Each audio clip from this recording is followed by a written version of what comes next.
Hey guys, this is Music Tech Help Guy, and I got a new toy yesterday. I finally went out and purchased the Slate Trigger 2 plugin. It's a drum replacement tool from Slate. And I also got the Platinum Edition, so I believe it comes with quite a bit more samples in its drum library than the other editions. So what I want to do is just give you an overview of the plugin, show you how I've been using it for drum replacement on some tracks these last couple of days, and show you how really easy it is to use. So this is in no way a full tutorial or full overview, just an overview of its basic features and how to get started with it with drum replacement. So as a lot of you guys know, I've been doing drum replacement for years, and I've primarily been doing it manually in Pro Tools with the tab to transient tool.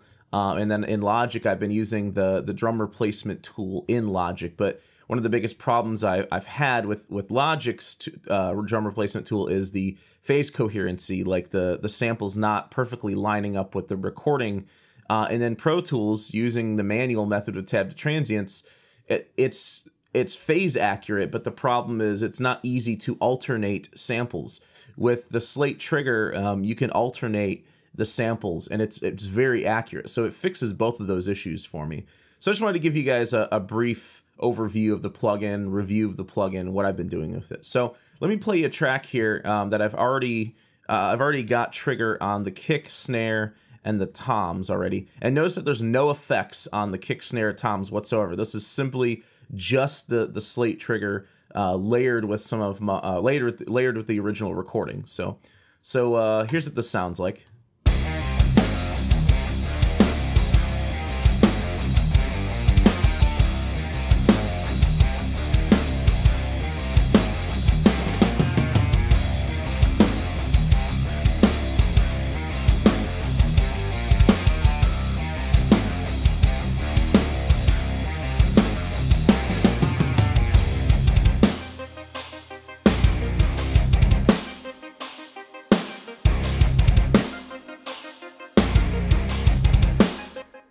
Yeah, so it's great for, especially for heavy metal, just getting that like in-your-face kick and in-your-face snare. Let me just play you just the drums soloed with Slate, and then I'll take Slate off, and then we will go back and we'll drum replace the kick, snare, and toms just as an overview.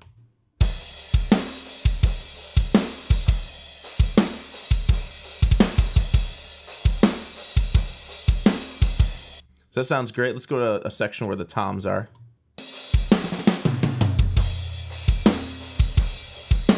Cool.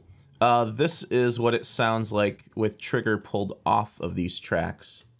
So this is just the original recording. By the way, these are live drums. The only thing that's sort of faked is this little trash cymbal over here. The one that we used in the session. I basically took two crash cymbals that were like broken crash cymbals and put them together and played on that, but it was a little too bright, so I layered it with like almost like a China cymbal. But so this is the only track that's not like from the original recording.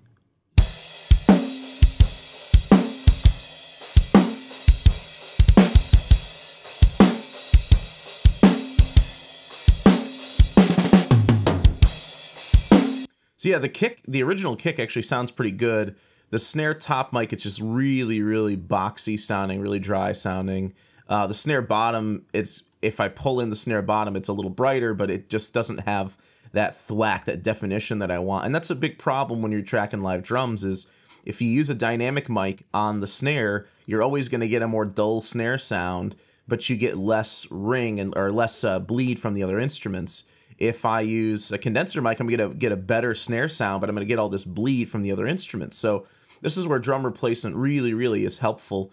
For the toms, I think I've just put, there's some Sennheiser clip-on mics for these, but I've already gone through and manually edited out everything that wasn't the toms. You don't by any means have to do that. In a lot of recordings, I keep the tom tracks in the whole time just to add an extra presence or warmth to the kit. But for this song, I decided to cut out everything that wasn't the toms in the tom tracks. So that's already isolating the toms a bit better. So let's start with the kick drum here. I'm just going to pull Trigger off completely, and we'll start from scratch. By the way, if I haven't mentioned this, the Slate plug or the trigger plugin is available for all of your normal plugin formats. So you can use this in Logic as well as Pro Tools and pretty much any other DAW out there. So let me just pull up trigger here. You can pull it up in mono or stereo. I'm going to go ahead and pull it up in mono for the kick drum just because I really don't want to pan anything. So it's not really going to be an issue. I think some of the samples come with sort of like a close mic and then some distant mics. And I don't know, some of those distant mics, the room mics and overhead mics might have some stereo effects in them, but I'm not really going to be playing with them too much. So I'm just going to work in mono. One of the things I found when I first started working with this is under the settings tab, you want to make sure that you select a base directory for your whole sample library. When you install Trigger, it doesn't automatically place your sample library. You have to actually put it somewhere and then go find that find the base directory of that sample library. So what I did is I just put it in my documents folder, and I created a folder just called Steven Slate Trigger, and that's where I placed all of my samples. So as long as you find that base directory, when you go to your browser, you'll see all of those samples there from that folder. The other thing I like to do is I like to enable the instrument loading with a double click. It just makes things work a little bit faster. So let's select a sample for our kick drum here. First, let's just solo out the kick. Right now we're going to hear nothing because we haven't selected a sample. So the sample that I found I liked for this kick is under the trigger presets, and it's called, I wrote it down here, it's called Dry Metal. So let's go under my Platinum Kit presets. I don't know if you'll have those if you didn't buy the Platinum Edition, but Dry Metal Kit, here we go. And then we have this kick preset. Now, there's two types of files you're going to see here in the browser. These have the blue PR icon. These are full presets. When I double click on this, it's going to load actually 3, sometimes 4 different samples, depending on what instrument it is, into your mixer. So each of these zones down here, these channels down here, corresponds to a channel in the mixer when you go to your triggering tab. So this is the sound that we just selected. So basically it sounds like this is probably our dry sample, yep. And you can solo these out, by the way. So that's the dry sample. This is probably some sort of like a room mic. And this is probably some sort of other room mic as well. Yeah, so you can sort of blend these 3 samples together to get a more authentic sounding kick here, as opposed to just having, you know, the one close-up mic. And that's, again, that's a big problem when it comes to drum replacement, is if your sample is just a single mic sample, you lose the perspective of the room and of the whole drum kit. Here we don't have that. We can blend together these different samples to get a fuller, more realistic sound. And another thing we can do is we can actually, with the mix knob here, we can blend this kick with our original kick sound, with our original recording. So when the mix is on 0, you're just hearing the original track by itself, and as you pull this up to 100%, you're going to hear more and more of these samples blended in.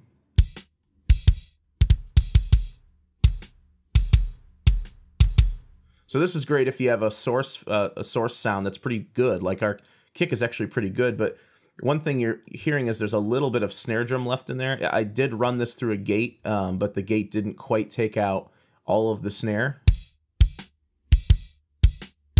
So what we can do is there's actually a gate built into this thing. It gates the input signal, not the output signal. So we can turn that on and maybe pull down the release time so that it doesn't take so long to close the gate.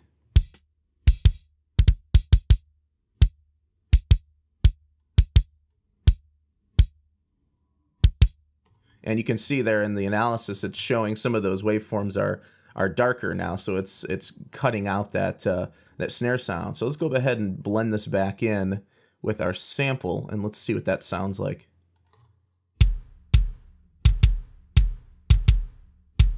Cool.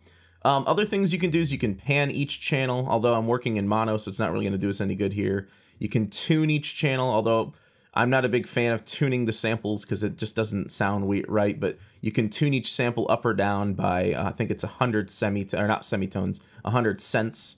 You can also flip the phase of each one. So if there's some sort of phase issue, you can flip the phase there. Or if there's some sort of a phase issue with, you know, with what the original recording is, with the original source material. So you can try flipping the phase and seeing if you get a better sound with the phase flipped or a better sound without it flipped, just in case you're blending this again with the source material. So let's try that.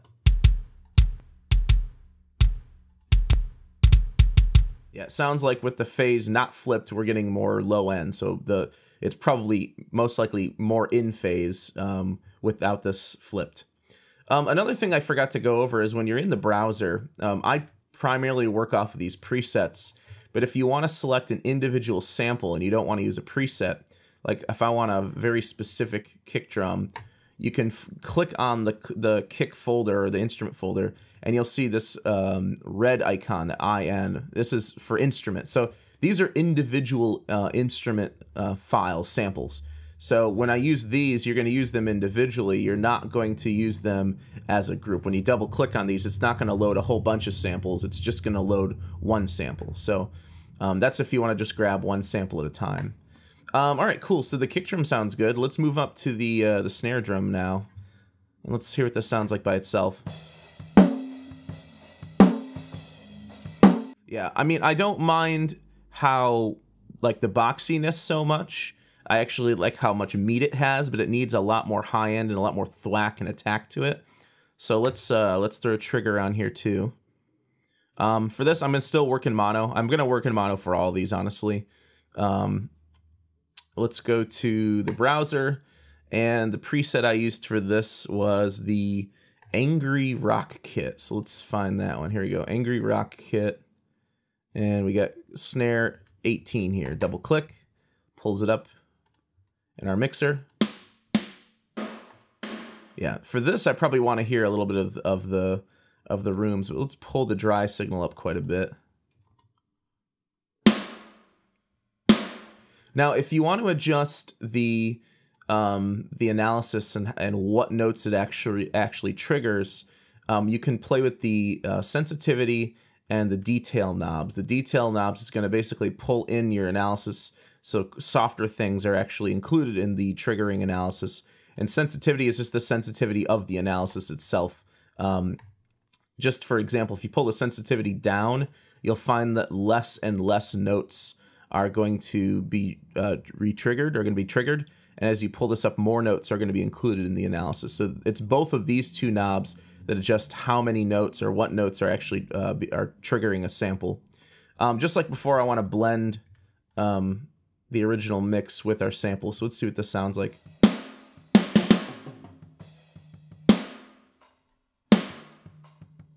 Now the re-trigger knob is for when you have really fast passages. You can, like, basically sometimes notes will be, maybe not fast passages, but like things like flams or where there's two notes really close together. You can pull down the re-trigger time, and that's like the minimum time for another sample to be triggered. And this is helpful if you end up with, because sometimes what will happen is you'll end up with samples that get triggered twice, so you hear two notes on one note. So you can pull this up to avoid that, but you don't want to go too far, because then things like flams and really fast notes won't get re-triggered. So usually I just leave it where it's at, and it's fine. All right, so for the toms, I'm using the Perfect Rock Kit, these maple tom samples. They're a little drier than the samples that I had before, or the recording that I had before, and I'm pretty much using these almost completely in the mix, 80%. They're just a little bit drier. They don't have the boinginess that my original recording had. So let's listen to this one more time with everything in, with trigger on our kick, snare, and toms.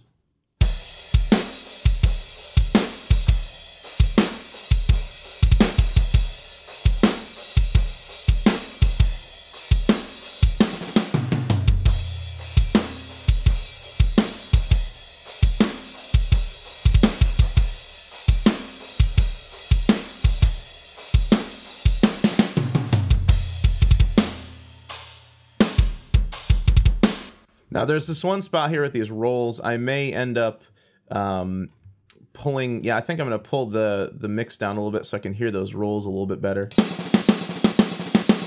There we go. Because they're not really being included in the analysis because the notes are a little too quiet. So let's hear this with everything back in the mix now.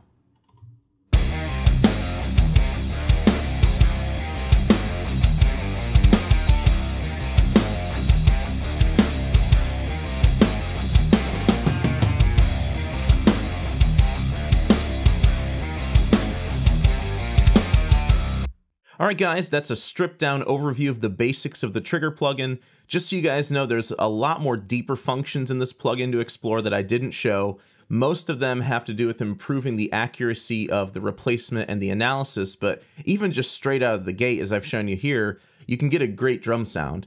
Another question you might have is how to create your own sounds. You can't just drag and drop WAV and AIFF files into it, but it comes with a separate app. It's an instrument editor that allows you to create your own sample instruments. So that's really cool too. This plugin makes drum replacement extremely easy and more streamlined, so I save time when working in a mix and I can focus my energy on other things. I hope you guys enjoyed the video, and thanks for watching.